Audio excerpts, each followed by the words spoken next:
Air इंडियाच्या 25 वर्षीय पायलटनं मुंबईतील तिच्या फ्लॅटमध्ये डेटा केबलच्या सहाय्यानं गळफास घेऊन आत्महत्या केली आहे। तरुणीच्या आत्महत्या प्रकरणी पवी पोलिसांनी 27 वर्षीय प्रियकराला अटक केली आहे। अंधेरीमधील मरोळ इथं राहत्या घरात सृष्टी विशाल तुली या तरुणीनं आत्महत्या केली आहे। आरोपीनं मृत तरुणीचा मानसिक छळ केल्याचं तक्रारीत म्हटलं। दरम्यान मृत तरुणीच्या कुटुंबियांनी तिची हत्या करून ती आत्महत्या दाखवण्याचा प्रयत्न केल्याचा संशय व्यक्त केला आहे। या प्रकरणी पोलीस सर्व बाजूंनी तपास व्यक्त करत आहेत। एअर इंडियाची पायलट असलेली सृष्टी तुली यांचा मृतदेह सेव्हन हिल हॉस्पिटलला दिनांक 25 नोव्हेंबर रोजी आणण्यात आल्याची माहिती प्राप्त होताच पवी पोलिसांच्या अधिकाऱ्यांनी घटनास्थळी जाऊन पंचनामा केला व मृतदेहाची तज्ज्ञ डॉक्टरांच्या पॅनलसमोर पोस्टमॉर्टम करण्यासाठी पुढची कारवाई करण्यात आली।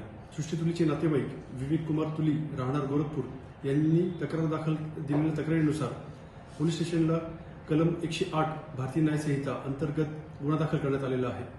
त्यांच्या तक्रारीत नमूद असलेल्या आदित्य पंडित नामक संशयिताला ताब्यात घेण्यात आले असून त्याला माननीय न्यायालयाने दिनांक 29 नोव्हेंबर पावेतो पोलीस कस्टडी रिमांड दिलेली आहे।